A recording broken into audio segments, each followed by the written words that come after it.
Órale! Bienvenidos and welcome to the Familia FFB podcast. I'm your host, Jorge Martin, and we are on YouTube. Familia, please give us a like and subscribe. We would really appreciate it. We're getting close to the 100 subscriber mark, which is very important so we could get our own URL. So, por favor. And as always, as it's been happening for the last couple months, we have been a proud member of the Fantasy Points Media Group. So they are a great familia. You've got, some of the great minds in fantasy football. You got John Hanson, Graham Barfield, you got Scott Barrett, Tom Brawley, Joe Dolan, Wes Huber. I mean, just some great names who have some of the most incredible analysis. Greg Cosell's great draft prospect profiles. You got Wes Huber's college football. You've got golf coverage. It's all there. When you go to Fantasy Points, put in Familia 22, or if you want to do it in Spanish, Familia 22, you get 10% off. So right there, Familia, get your subscription. We are continuing our NFL Insider series with someone who Familia is very,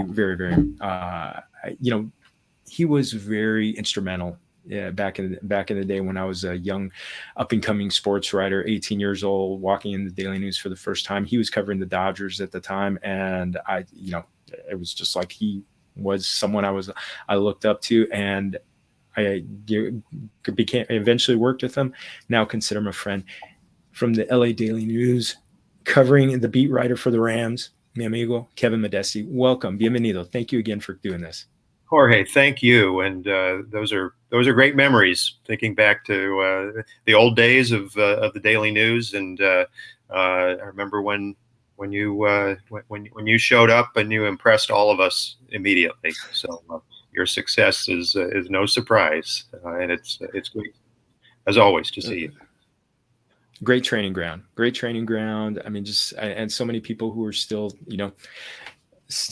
out there doing it. I mean, please, Familia, support local newspapers. Yes, you get the great unbiased coverage. And I mean, this is a guy who's been on the beat in baseball. He's covered horse racing, and he's even dabbled in politics, but now very much ingrained with the Rams. And have you been able to relax at all after just the long Super Bowl run, covering the parade and everything, and then just the off season, the way it's gone? Yes, beat writers are always on duty, always looking over our shoulders, always trying to figure out what's going to happen next. But I think everybody, from the participants to the observers, have a chance to catch their breath. That was literally a long season, the longest NFL season ever. And for a team that went all the way to the Super Bowl, they played as long as football players could possibly play.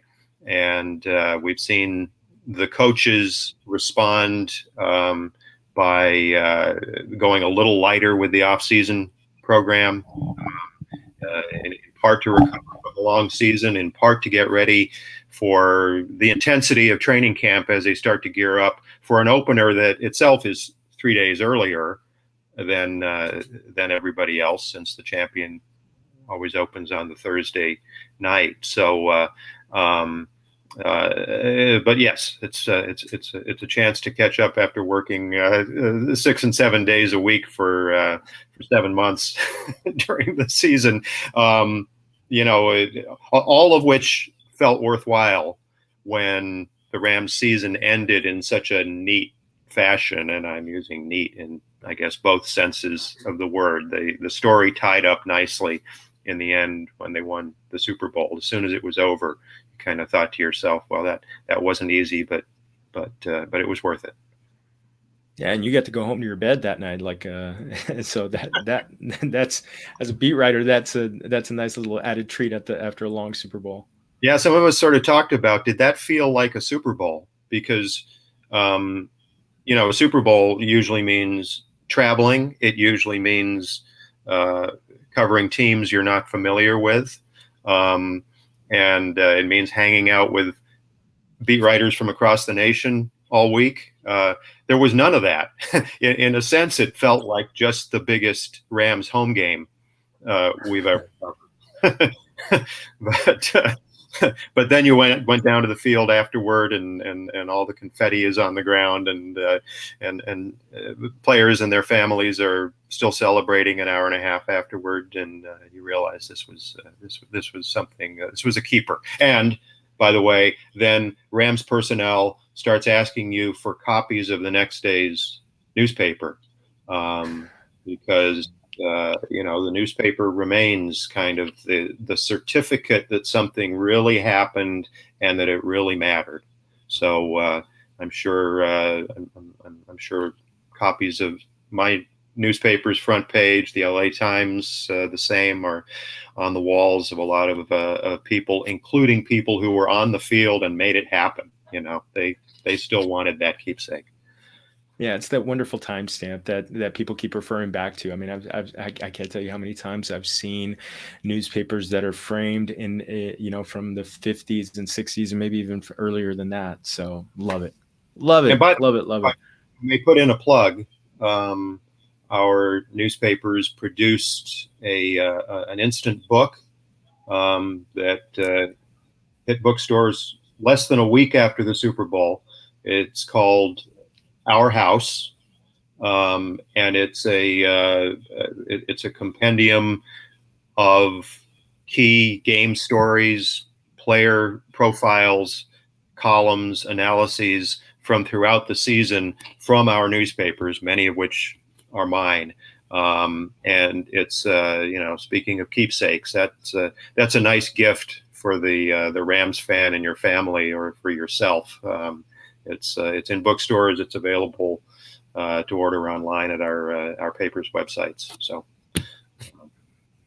and that's always something that's great to have for anybody, a gift idea, and fantastic. Love it. I'm glad they did that, and your words will live forever in that book. So very thought. Well, it's time to look forward. Yep. And let's start with the quarterback. So we're Matthew Stafford delivered as expected. I was listening back to our interview last year, and it very much was as he ended up having the kind of season that they could have asked for. Definitely a little lull there when they had a losing streak, but delivered in all the key moments. The big thing is, he had that injection on his elbow, but all reports are he's going to be fine and throwing by training camp. Are we looking for another season of about 600 passes, assuming everything checks out during training camp? Another, 600 passes in that high-powered Sean McVay offense? Yeah, well, I would make a point, as we start to talk about individuals, that I think you'll hear me be pretty optimistic about many of the individuals who were stars of the Super Bowl team continuing to be pretty valuable players next season. I think the questions about the Rams maybe are more general, as everybody, every Rams writer has on a search and replace key. No team has repeated as Super Bowl champions since the 2003, 2004 New England Patriots. There are reasons that it's tough to do that 2 years in a row, and the Rams won't be immune to many of those challenges. I mean, on the plus side, they don't have any glaring holes. They have some question marks, but no glaring holes like you would have with a lot of teams coming off a championship and losing players. They've lost some players. They replaced most of them. So they're pretty solid in that way. But will they be healthy? Will the offensive line, which has had to replace a couple of guys, be as good? Will somebody like Odell Beckham return to the team? He's kind of in limbo right now, injury limbo, free agency limbo. I don't worry about complacency, but I think it'll be interesting. I mean, if you're investing or looking to invest in the Rams, whether you're a point spread bettor, a futures bettor, or a fantasy player, it'll be interesting to see kind of what the market is on the Rams. I was looking at Super Bowl futures odds yesterday. The Rams are 11-1, I think, to win the Super Bowl. That's only fourth among NFL teams. Just going back in history, that's I guess the least respect, if you want to use that word, that a defending Super Bowl champion has received at this stage of the offseason since the 2015-16 Denver Broncos, who, as we remember, came off the championship and lost Peyton Manning to retirement. Nothing like that has happened with the Rams. So it's a pretty interesting thing that the Rams are not only not favored, they're not in the top three. And then if you look at week 1 point spreads, I think the Rams are generally 1 point favorites over the Buffalo Bills at SoFi Stadium on that opening Thursday night in September. But you can see Bills -1 in some places. So maybe the Rams are not going to be considered, the rubber stamp Super Bowl contenders as they go to training camp. So that could mean that individuals are lower priced than they should be. Good opportunities for Rams optimists, but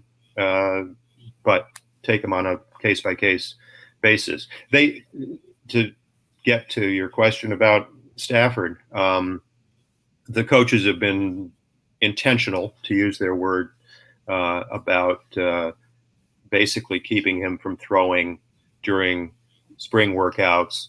The plan has been for him to start to gear up in informal workouts and then be ready to go by the start of training camp. So we'll see how that goes. He's a smart, dedicated guy. I don't think we're going to see a drop off in dedication and performance. The question will have to do a lot with the coaches and how they prepare to stay ahead of defenses. Rams have a new offensive coordinator in Liam Cohen.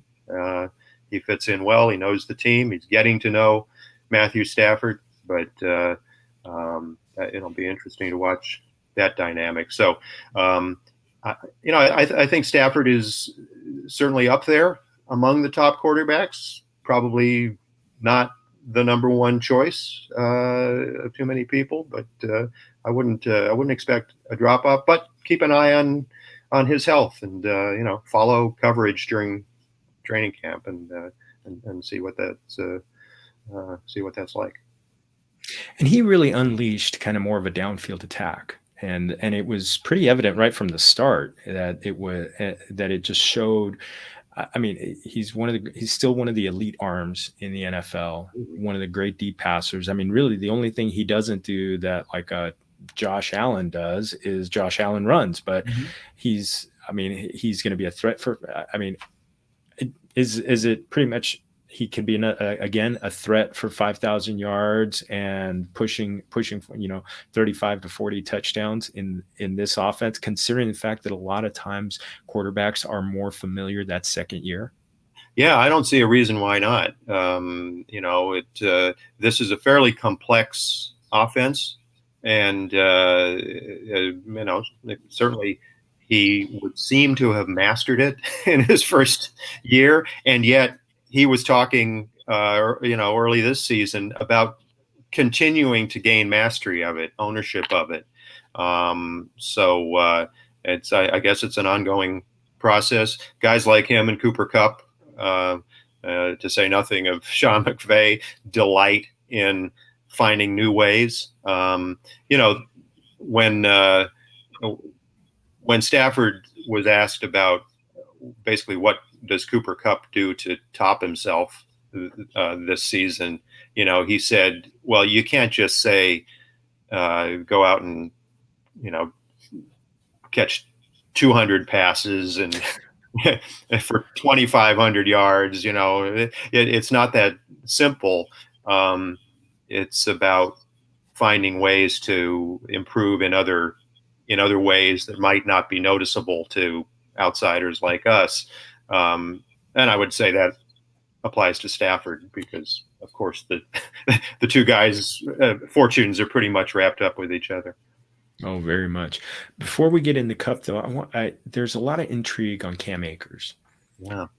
Borderline miraculous comeback from the Achilles injury. It was less than 6 months. I think it was 5 months before he came back, because it was late July, and he was back on the roster at the end of December. It was not a ceremonial move, as it turned out. He very much became the bell cow, but the results were tough. Some tough run defenses that they faced in the playoffs. So, can you help me kind of figure out? He'll be more than a year out when the season starts from the Achilles injury. We'll have had a fairly normal training off season. Could we be looking at another very, very healthy workload for him, or is Darrell Henderson and possibly Kyren Williams going to be spelling him at some point? Well, I think they would love for him to be able to carry the kind of load that you're talking about. In the dream scenario, he gets back to where he was in those last 7 games of 2020, when he was averaging 90 yards a game, 4.7, 4.6, 4.7 yards a carry. But he certainly wasn't that in the 5 games that he played when he came back from the Achilles injury last season. 2.4 yards a game, 35 yards a game. His biggest contribution was catching a long pass from OBJ.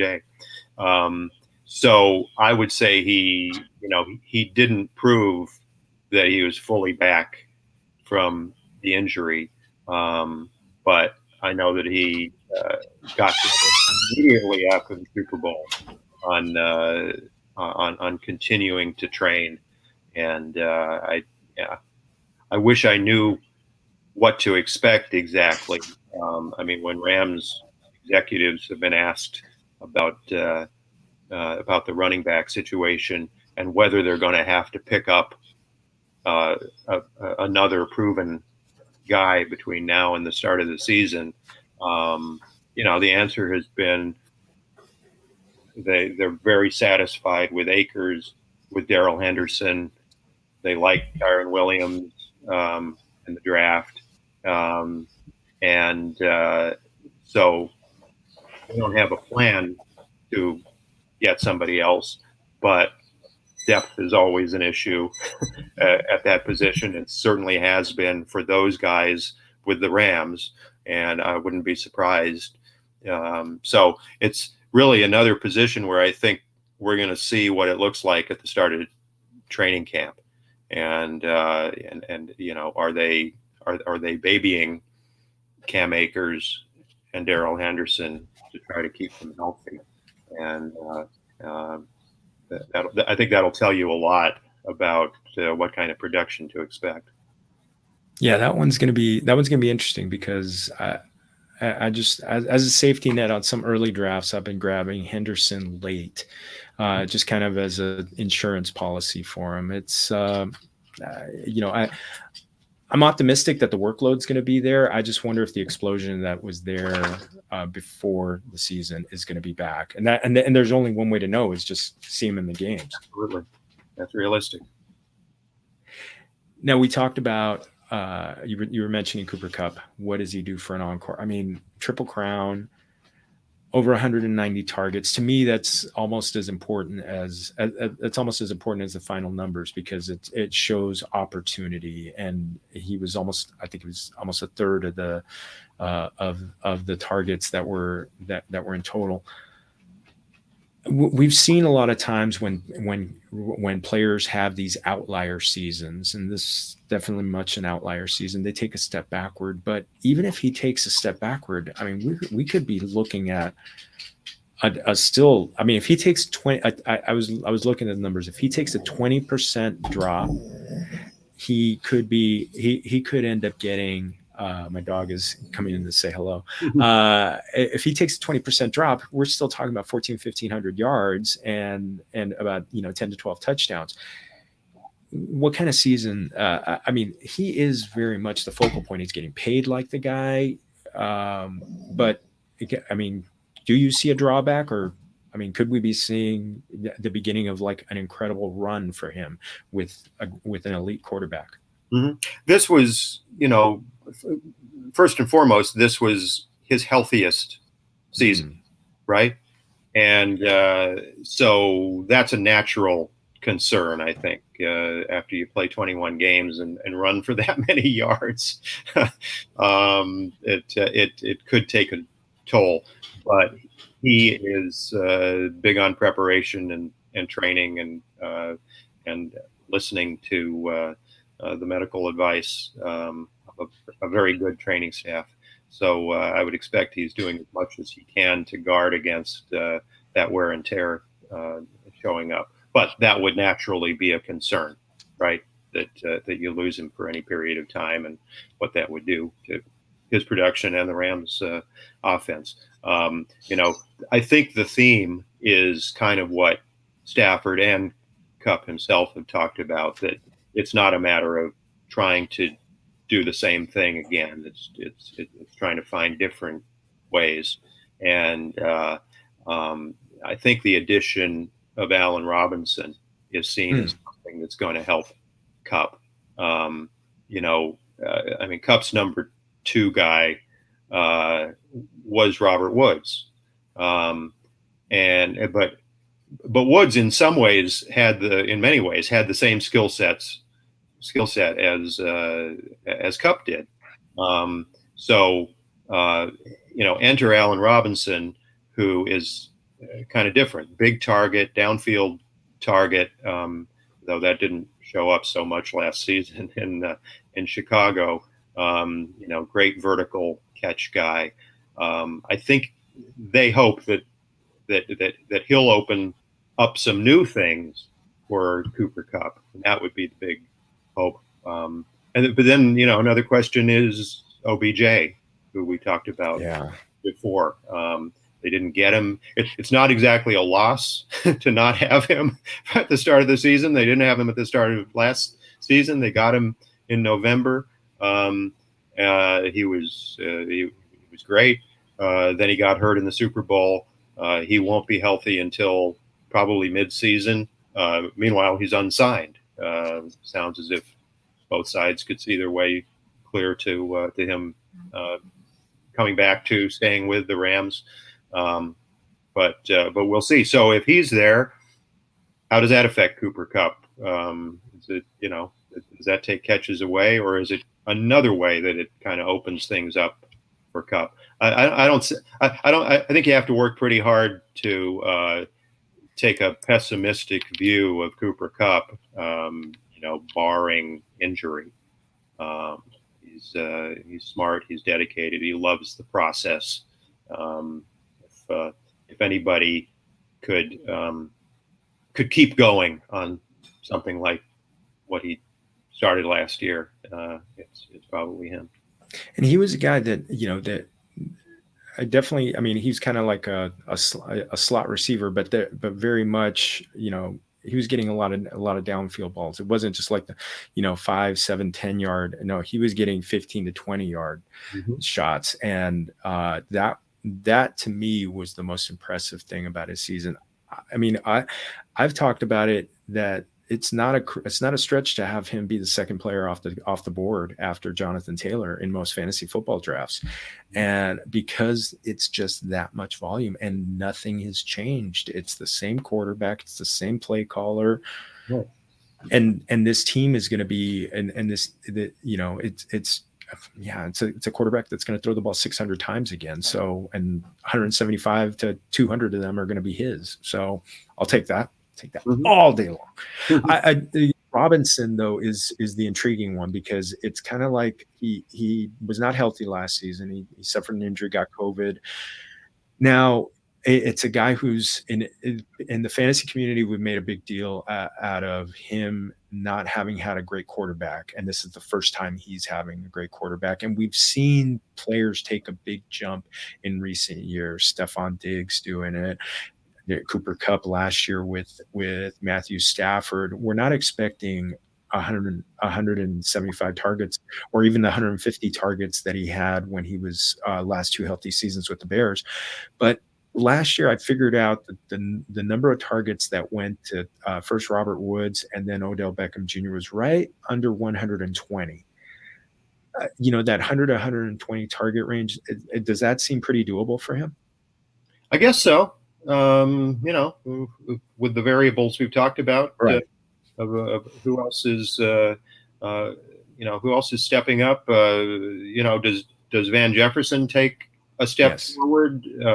Is he permanently number 3 or 4, depending on whether OBJ is there? And then the wild card is Tutu Atwell. Yes, I was just going to ask you about them. Please feel free. You'll probably ask me at some point, who could be a sleeper, and so I'll preempt that by saying, at the end of minicamp, when coaches were asked who had caught their eye in the 8 weeks of spring workouts, Tutu Atwell came up, and it was easy for a lot of us to write him off after his rookie season. Right, here's this tiny guy, 5'9", 165 listed, probably less than that, maybe on both of those numbers, who you cringed every time he was going to get hit, and he finally did get hurt, and his season ended. And I think he took 10 offensive snaps in 8 games before he got hurt. And so it was, easy to say, well, the Rams' big mistake of 2021 was drafting that guy number 2. Well, their intent on proving that wasn't a mistake, first of all. But they've also, I think, been very happy with the mental approach that he's taken in the off season. That he, I think he probably got a lecturing about the dedication that he needs to show, that he was taking things for granted. And so he's kind of latched on to Cooper Kupp and tried to learn from him. He talked about being on a diet of strawberry and banana milkshakes to try to put on not weight, but some strength. And, and the Rams talk about how he is, he has long arms, long legs. So he plays bigger than 5'9", 165, you would hope. So I think they're optimistic that they're going to see the best of Tutu Atwell, and we'll see what the best is. But I wouldn't throw him out of the mix, and an injury or two could mean that he's another part of that handful of talented receivers. Yeah, I do remember early in the season, it was in like the second or third game where Deshaun Jackson just beat everybody. And I just thought, every time I think about that, I think, this is what Tutu Atwell can do for a team. You touched on Van Jefferson a lot. This is the third year. How crucial a year is it for him? Yeah, I don't know if it's, probably make or break. He could also, I imagine, be a trade, a trade piece. But that depends on other things. I think it's kind of hard to judge him. He's been a downfield guy, not I guess he did catch the first long touchdown pass from Matthew Stafford, right?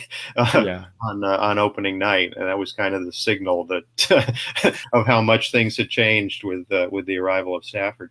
But that was partially on Van Jefferson. So I think he's an important piece. He seems like a good team guy, smart guy. But I don't know how much room there is for him production-wise when he's surrounded by by some other prize-winning receivers. Oh man, let's talk about Higbee. I think there were a lot of expectations for him that he could take a step forward. Injury definitely late that knocked him out of the Super Bowl. How does his rehab appear to be going, and is the feeling that he could be full speed ahead by the time the season rolls around? Yeah, they seemed optimistic about that. I mean, they also said that must have been a really serious thing, because this is a guy who plays through a lot of injuries. You know, I think he came back. Was it a week or two later after coughing up blood? Oh yeah, in 2019 after a big hit against the Saints, I want to say. He's played through a lot of things. So I would say he's a guy who you're not going to go wrong with having him on your team. Is he going to be one of the most productive tight ends in the league? Not one of the tip top guys, but you're not going to go wrong. He's going to be out there, and what his exact role is going to be is probably going to be determined by whether or how the offense changes with a new coordinator, quote unquote coordinator. We know it's really it's really Sean McVay's offense. But anyway, I don't know how high the upside is, but they feel good about Higbee. They love him, and maybe another guy to keep an eye on in training camp. But I wouldn't expect health is going to be an issue by then.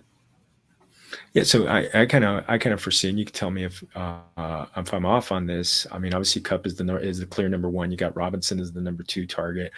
Higbee and Jefferson would kind of be it would kind of be the main competitors for the 3-4 slots, with 2-2 slotting and being the guy that they take deep shots with. Does that seem like a little bit? That sounds exactly right. And there have been stretches where Higbee has been the number two target behind Kupp. So, I think you have that pegged exactly right. And one thing we didn't touch base on as far as the running backs is, are they going to be more involved in the passing game? This was one of the teams that threw least to running backs last year. Has there been any talk about them about utilizing the running backs more in the passing game? Well, I would think that if Akers and Henderson are healthy and are the main guys, both of them are cut out to do that, and certainly more cut out to do that than Sony Michel was. During what was really a crucial period in their season, when Sony Michel kind of helped them get over the 0-3 November.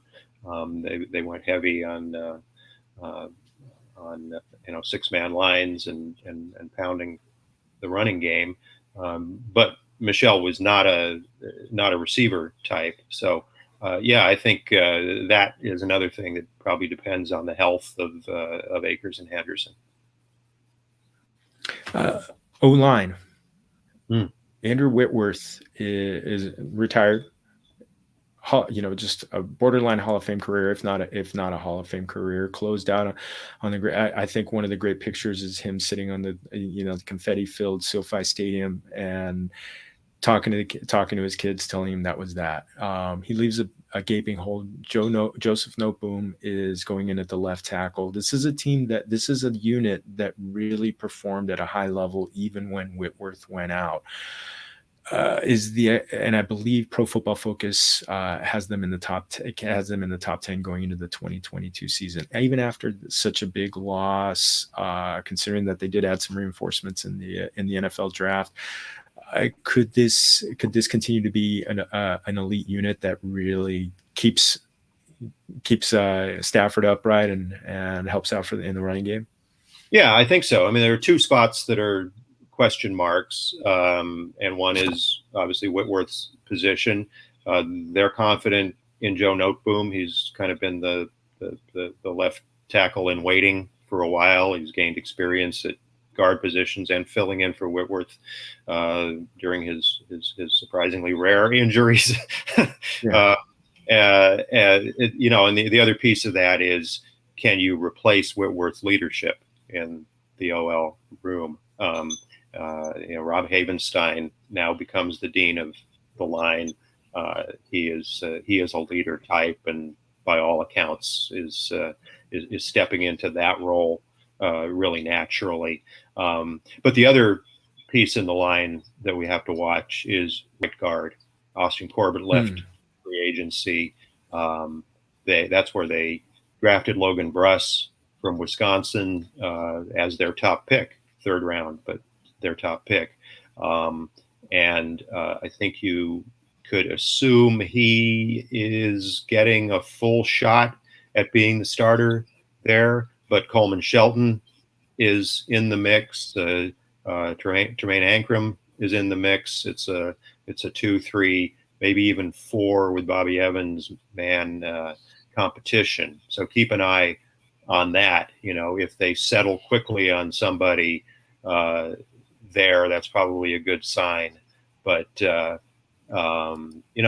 could be a question mark. And Brian Allen, I didn't see him on the field in team drills during spring workouts. He has an injury history, though he was healthy last. So they're counting on him being upright and having a repeat of a solid season. So I no reason to think that the line will necessarily be a problem, but will it hit some of the high notes that it did last season? It'll depend, as I say, on Noteboom, and then how that right guard situation resolves. So let's go over to the defensive side. And this is a group that, this guy, number 99, he won the Super Bowl. That last play on Joe Burrow was, that encapsulated a Hall of Fame career. Now you've got, I'm going to start with the defense against the run. This was that seemed to be not necessarily the Achilles heel, but that seemed to be, people were able to run on them more than pass on them last year. Mm-hmm. You brought in Bobby Wagner, another all-pro player. Now you got all pros at all 3 levels. Is that an area that they were really looking to improve upon? It was against the running game. Yeah, they probably would have loved to re-sign Von Miller at outside linebacker, but they certainly weren't going to match the 6 years, $120 million, I think it is, that the Bills gave him. And to be able to replace him in a sense with getting Bobby Wagner on the inside of linebacker core, that's pretty good. That's probably a wash, especially considering what you're saying, that improving the run defense was a priority. So that should do that. They lost Sebastian Joseph Day from the middle of the line, although he'd been hurt most of the latter part of the season. And Greg Gaines had stepped in and done very well, but we'll see if see how that if that repeats. Ashawn Robinson probably goes into this season healthier and should have another should be another good complementary piece for Aaron Donald. But forgetting your question, I think I think yes, their run defense should be better. And against the pass, you've got Jalen Ramsey back there. You've got Aaron Donald just creating havoc with the quarterbacks. Is this shape and some of the DBs. I believe they had a return from a returning player from the Cleveland Browns. Mm-hmm. What I mean, could this be another formidable unit against the pass? Yeah, they lost Darius Williams, Mm-hmm. quarterback, whose versatility was key to allowing Jalen Ramsey to use his versatility the way Mm-hmm. he did. But the Rams then reacquired Troy Hill in a trade with the Cleveland Browns, and Hill had been a particular favorite of Jalen Ramsey in his previous go round with the Rams. So that looks like at least a wash, that loss and acquisition at cornerback. And then the Rams were intent on drafting and then signing undrafted defensive backs. They've really laid in a lot of depth at those positions. A lot of that is going to be training camp guys, But after last season, when they had a lot of injuries at really every DB position, they seem to be well fortified. But we'll see. Does Jordan Fuller stay healthy? Does Taylor Rapp stay healthy? Who am I thinking of? No, Terrell Burgess. Oh yeah, Somebody who, if you say who is going into a make or break season, he might be the first guy I think of. But yeah, I mean, I think for a team that lost a Hall of Fame edge rusher and a very good cornerback to free agency, they've come through the offseason pretty well. That defensive unit doesn't have a whole lot of question marks. No, it's going to be awesome. It's going to be, I think it's shaping up like a great season. I think the NFC West is going to be really good again. I mean, the Chiefs, I'm talking about the NFC West, the 49ers, you got the Cardinals are going to be good. Who knows what's going to be happening with Seattle, but definitely you got three teams that are going to be elite. I love it. It's funny. I was talking with somebody from the Buccaneers recently. It covers the Buccaneers, and it's just like, yeah, it's really looking like from the NFC, the Super Bowl contenders. Two of the top ones are the Bucs, the Rams. You still got the Packers because they've got number 12. That seems to be, and you talked about it from the betting standpoint. I'd take those 11-1 odds. As not just as a fan, but as a betting man. Yeah, I mean, I think how you don't slot the defending champions who have come through the offseason without a lot of holes as one of the the cream of the upcoming season. I'm not sure. I'd have to look and see if 11-1 is fair, but certainly I wouldn't fault anybody who says the Rams are better than the fourth or fifth team, which is where Las Vegas has them right now. Well, I may have to put in a call to any friends in Las Vegas to put down a bet for me. So that's a good one. Kevin, you mentioned last year Poncho's Tacos in the area, and I know that we're both waiting with bated breath for their new restaurant to open up. But you mentioned a recent trip you took down to what I call the fish taco capital of the world, San Diego. Any Mexican food highlights on your recent trip? I'm trying to think. Well, actually, I went down there to visit some friends, to go to a baseball game and 2 soccer games, 2 pro games, both played at University of San Diego. I had a great chicken taco at the Padres game. I wish I could tell you who the vendor is, but this was a big, solid piece of chicken on a taco that was almost possible to eat at your seat at a baseball game without getting it all over you. So look for those.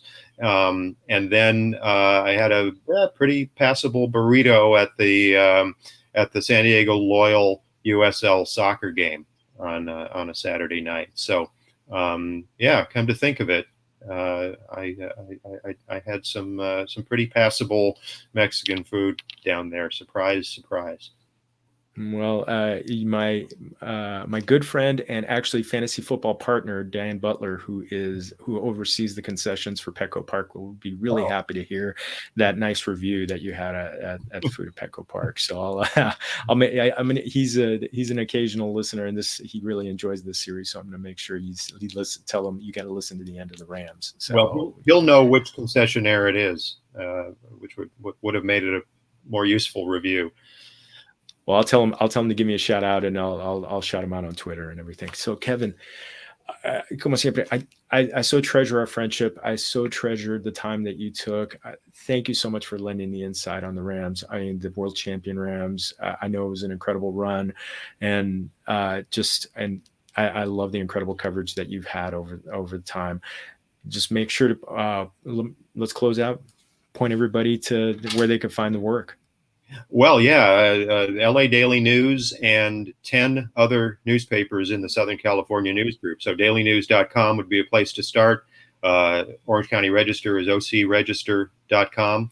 But, you can get online from anywhere, and you can be a print subscriber if you live in the San Fernando Valley, in Orange County, in Long Beach, in Pasadena, in San Bernardino, in Riverside.